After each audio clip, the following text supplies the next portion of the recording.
y que se había demorado durante mucho tiempo y que ya había generado distintos reclamos del por qué se está demorando tanto la formalización y una eventual medida cautelar en contra del ex subsecretario del Interior, Manuel Monsalve, por dos delitos, el delito de violación y el delito de abuso sexual. Se había hablado, se había lucubrado mucho respecto a el delito de obstrucción a la investigación por la utilización de la ley de inteligencia. Aquello, por este momento, en esta jornada, no se ha tocado, queda totalmente descartado, y lo que vamos a hablar tiene relación justamente con el hecho 1 y el hecho 2, violación y abuso sexual en contra de la víctima, con la historia que ya la hemos hablado ampliamente. Pero hablando específicamente de lo que se ha dicho durante esta jornada, 1 hora 12 minutos fue lo que nosotros pudimos, cierto, ver por parte del magistrado, de la parte querellante, acompañada de la Fiscalía y también de la parte defensora. Una jornada que ha generado, cierto, bastantes imágenes desde ayer hasta hoy día, con las imágenes, cierto, que estamos viendo a continuación de Manuel Monsalve esposado.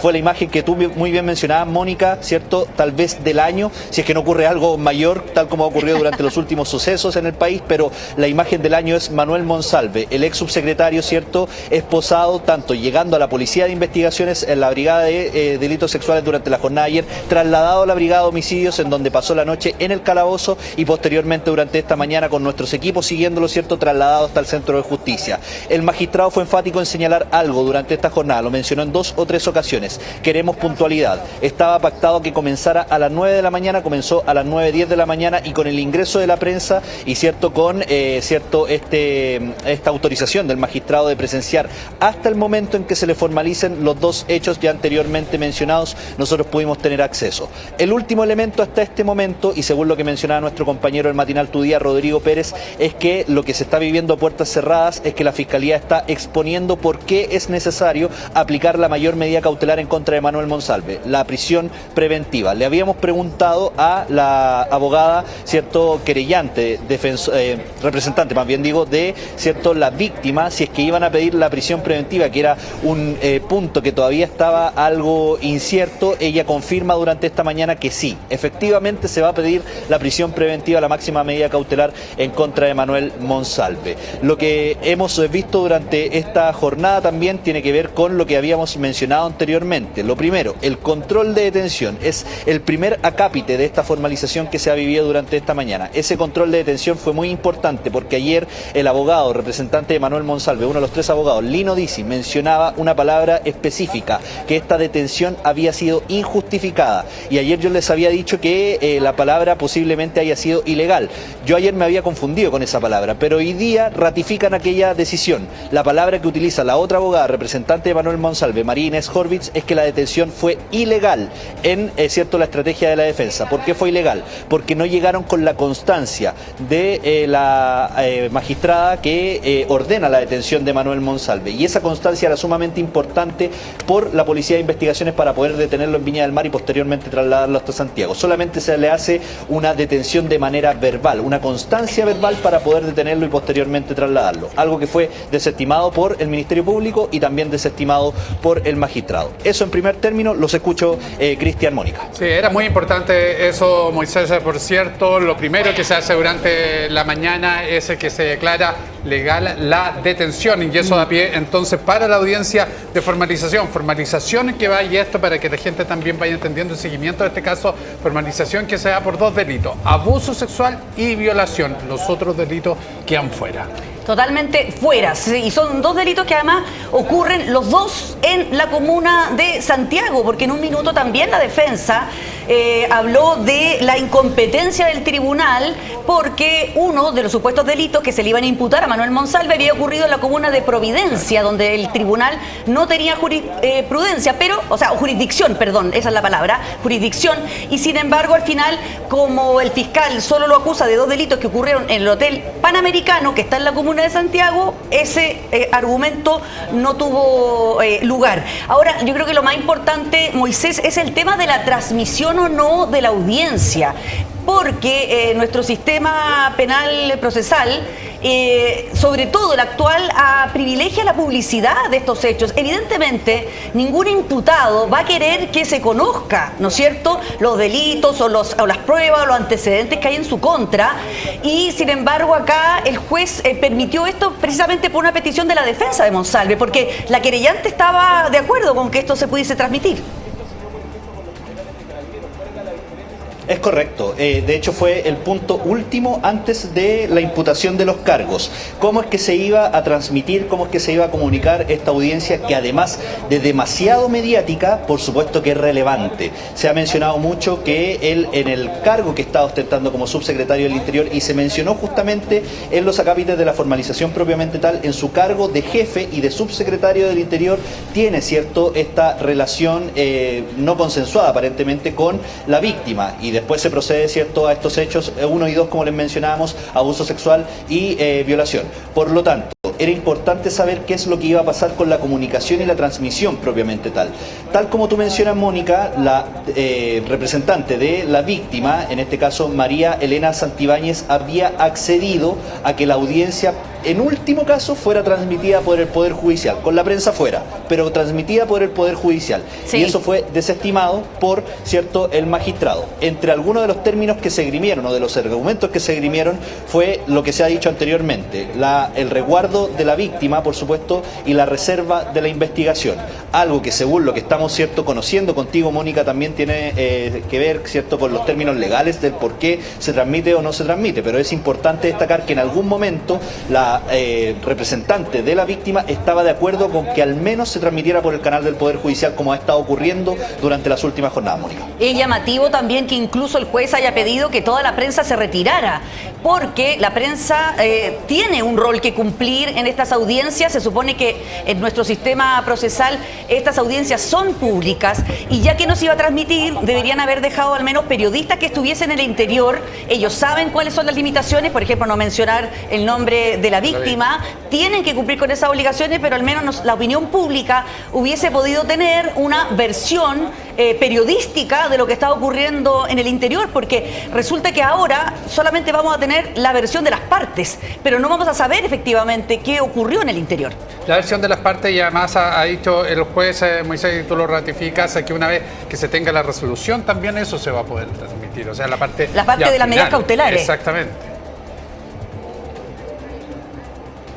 Correcto, y es algo que se está discutiendo en estos momentos. El último antecedente que teníamos por parte de nuestros compañeros del matinal tiene relación con eso, que se están argumentando el por qué se requiere la prisión preventiva en contra de Manuel Monsalve. Ese es el último antecedente. El contenido posterior a la formalización no se conoce hasta este momento. Lo que sabemos, y como protocolo que normalmente ocurre posterior a la imputación de los cargos y la formalización, es que el Ministerio Público tiene que ir comentando los antecedentes al imputado y a su defensa para que se vaya configurando todo esto, que ha sido bastante largo. Y este argumento es importante: la carpeta investigativa de más de 160.000 páginas, los nuevas cámaras de seguridad que se dan a conocer, 172 cámaras de seguridad, tanto públicas como privadas, el trayecto desde el restaurante Ajiseco al Hotel Panamericano, el relato de los testigos, el relato del taxista, el relato de la víctima, los supuestos amedrentamientos que ha comentado la familia de la víctima que han recibido durante el último tiempo. Esto que se da a conocer también en la audiencia de cautela de garantías, de que el ex subsecretario, en su cargo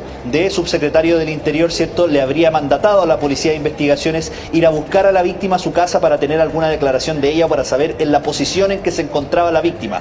Todo eso se supone que está dentro de la carpeta investigativa y que tiene que ser largamente comentado por el fiscal jefe de la Fiscalía Centro Norte, Javier Armendáriz, en esta audiencia de formalización. Por lo mismo, esta audiencia puede ser excesivamente larga, no solamente durante esta jornada, podría ser incluso durante jornadas posteriores, y es ese uno de los argumentos de la defensa que toman durante la jornada de ayer y durante la jornada de hoy. No hemos tenido el tiempo suficiente para estudiar esta gran cantidad de antecedentes. Esta gran carpeta investigativa la hemos tenido en nuestras manos durante menos de 24 horas. Lo dice la defensa en un momento: los medios de comunicación saben más antecedentes que nosotros, y aquello para el argumento de la defensa parece ser inverosímil, porque no han tenido el tiempo suficiente para preparar una correcta defensa. Todo esto se dio en un lapso, como le mencionábamos, en donde nosotros pudimos estar presentes, pudimos ver la llegada esposado de Manuel Monsalve, y es la defensa en el primer argumento que presentan que por favor le quiten las esposas a Manuel Monsalve, porque no hay un peligro de fuga, porque además el imputado ha colaborado con la justicia, y además para la versión de la defensa parece ser inverosímil que Manuel Monsalve se fugue de esta audiencia de formalización, y es esa imagen la que tenemos durante esta jornada. La de ayer era impactante porque teníamos a Manuel Monsalve por primera vez con esposas, trasladado desde Viña del Mar hasta, ¿cierto?, la Brigada de Delitos Sexuales en Ñuñoa. Estamos viendo la imagen en estos momentos. Justamente. Y hoy día la imagen se vuelve a repetir. Manuel Monsalve ingresando con esposas, pero en medio de la audiencia el magistrado accede a que le retiren las esposas de sus muñecas. Posterior a eso se le comunican los hechos, hecho 1, hecho 2. Es bastante explícito el fiscal, por supuesto que nosotros no lo vamos a repetir lo que dijo el fiscal, pero menciona el hecho de violación y menciona el hecho de abuso sexual ocurrido en la misma noche del 23 de septiembre en el Hotel Panamericano. Claro. Tenemos la declaración del fiscal Javier Armendáriz dando cuenta de los hechos que se le imputan como delitos de abuso sexual y de violación a Manuel Monsalve. Pasemos a revisarlo. Se trata de un delito de violación de mayor de edad, ilícito previsto y sancionado en el artículo 361, numeral segundo del Código Penal, con una participación en calidad de autor, acorde a lo establecido en el artículo 15, número 1 del mismo cuerpo legal, en grado de desarrollo consumado. Delito de abuso sexual de mayor de 14 años, ilícito previsto y sancionado en el artículo 366, inciso primero, en relación con el numeral segundo del artículo 361, ambos del Código Penal. Participación en calidad de autor, acorde con lo establecido en el artículo 15, número 1 del mismo cuerpo legal, del mismo código, y grado de desarrollo consumado. Bueno, ahí estaban entonces los cargos exactos por los cuales se está formalizando a Manuel Monsalve. Todo el resto de las cosas que hemos hablado en los días previos quedan fuera. Solamente son esos los delitos por los cuales va a ser investigado, está siendo formalizado y por los cuales será juzgado más adelante. Respecto de la defensa que pedía que esta audiencia se postergara, primero porque no habían tenido tiempo, pero también decían por cuestiones de forma, es decir, no habían tenido acceso a las cámaras, por ejemplo, ¿no es cierto?, a los videos, no tenían acceso a las conversaciones del teléfono celular entre la denunciante y Monsalve. Es decir, había una enorme cantidad de documentos que tampoco salían en la carpeta de investigación y por tanto ellos tampoco tenían acceso y lo habían pedido en la audiencia de cautelares. Claro, de hecho la audiencia de cautelares fue justamente para revisar aquello, algunas solicitudes de la defensa respecto a los procedimientos y cómo se ejecutaron. Recordemos que cuando se pide la audiencia de cautelares, ¿cierto?, solicitada por la defensa, es que el fiscal Javier Armendáriz da a conocer algunos hechos que hasta ese momento no se sabían, como por ejemplo, llegan hasta el Hotel Panamericano en conjunto con la Policía de Investigaciones del Ministerio Público, hacen incautación de ropas, hacen incautación de elementos muebles principalmente, hacen el hisopado bucal a Manuel Monsalve, hacen también, cierto, Manuel Monsalve, que también fue algo que se mencionó durante esta jornada, Manuel Monsalve intenta hacer una declaración al fiscal Javier Armendáriz con la Policía de Investigaciones ahí presente. Sin embargo, Javier Armendáriz le dice que ese no era el momento para realizar aquella declaración, que iba a haber alguna instancia oficial para que el imputado Manuel Monsalve pudiese declarar, algo que no ocurrió hasta este momento porque no hubo una declaración oficial del imputado al fiscal Javier Armendáriz. Todo eso también fue una solicitud de parte de la defensa de Manuel Monsalve en aquella audiencia de cautela de garantías, en donde pedían si es que habían, ¿cierto?, documentos que acreditaran que el Ministerio Público estaba realizando aquellas diligencias. Eso se entregó justamente en esa audiencia de cautela de garantías, y lo que apela a la defensa durante esta jornada es que no estaría todo eso que ellos habían solicitado anteriormente, más estas cámaras de seguridad que tú bien mencionas, la incautación de los teléfonos celulares, ¿cierto? Por ejemplo, en el control de detención, la constancia de la detención ocurría el día de ayer en la comuna de Viña del Mar. Eso tampoco lo tenían en su poder. Recién la carpeta investigativa le llega con menos de 24 horas de anticipación, ¿cierto? Ocurrió el día de ayer. Lino Dizzi mencionaba que esto era injustificado, que ellos no iban a tener el tiempo para poder, ¿cierto?, estudiar toda esta carpeta investigativa, y durante esta jornada es la misma María Inés Horvitz quien menciona que se tuvieron que quedar toda la noche, hasta las 6 de la mañana, estudiando una parte, por así decirlo, de esta carpeta investigativa para recién poder preparar esta formalización. Por lo mismo pedían que esto se ampliara, que esto pudiese durar o que más bien pudiese, ¿cierto?, realizarse durante jornadas posteriores, algo que fue parcialmente desestimado por el magistrado. Estamos atentos a que pueda ocurrir alguna declaración en este eventual receso que podría ocurrir a eso de la 1 de la tarde, pero también la parte querellante, ¿cierto?, la representante de la víctima ha salido a hablar en términos similares. Ellos tampoco tenían la carpeta investigativa hasta el día de ayer, también es algo que ellos deben estudiar.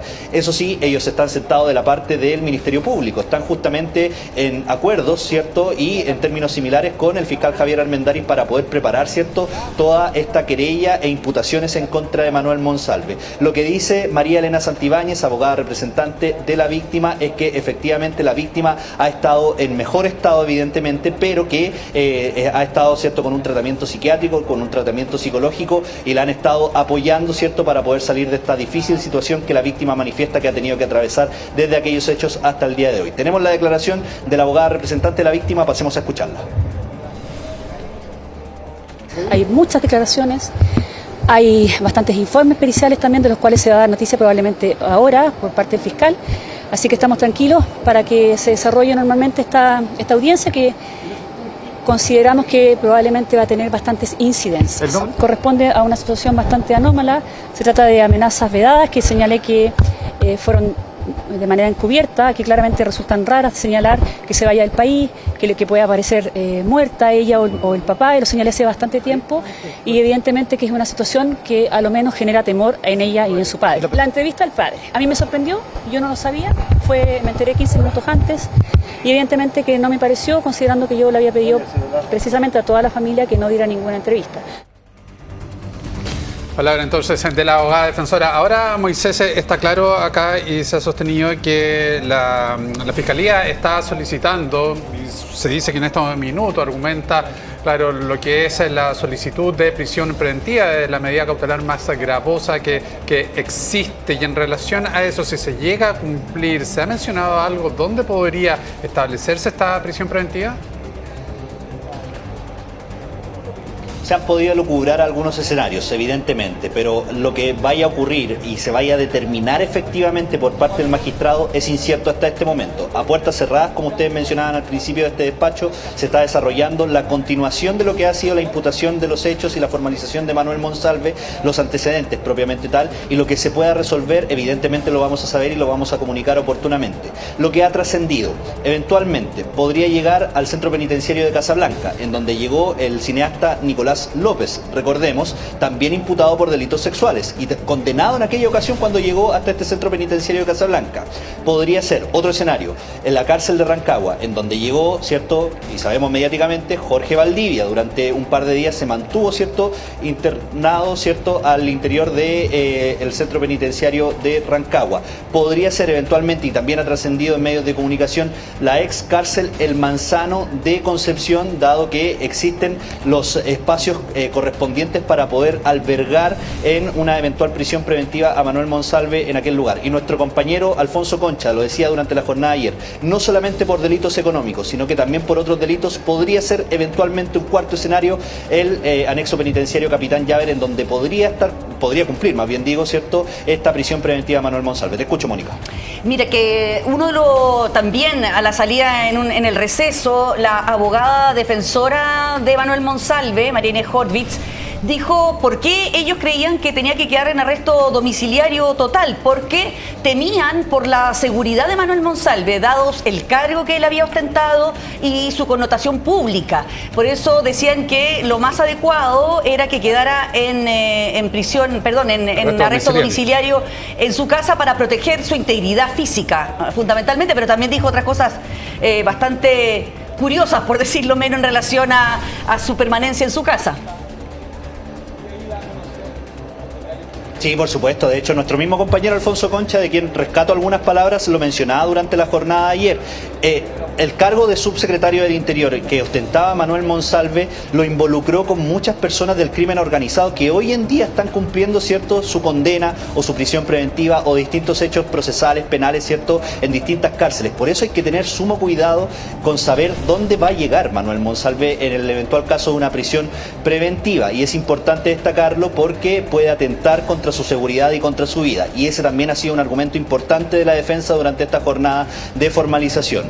Hay más declaraciones que vamos a pasar a revisar, en este caso de la abogada defensora, María Inés Horvitz. Se generó una especie de caos en momentos en que hubo un receso posterior, ¿cierto?, a que se le imputaron los cargos a Manuel Monsalve, y eso fue a eso de las 10:30 de la mañana cuando salen, ¿cierto? Supuestamente lo menciona, ¿cierto?, la abogada representante de la víctima, María Elena Santibáñez. Ella solamente quería ir por un café, no quería enfrentarse nuevamente a los medios de comunicación, un poco caótico, y en términos similares ocurre con María Inés Horvitz, defensora de Manuel Monsalve, quien sale a fumarse un cigarro, ¿cierto? Y en ese intertanto, en donde es abordada por las cámaras, los medios de comunicación, ella dice que buscan resguardar la vida de su representado Manuel Monsalve. Tenemos esta declaración de María Inés Horvitz, abogada representante del imputado durante esta jornada. Pasemos a revisarla.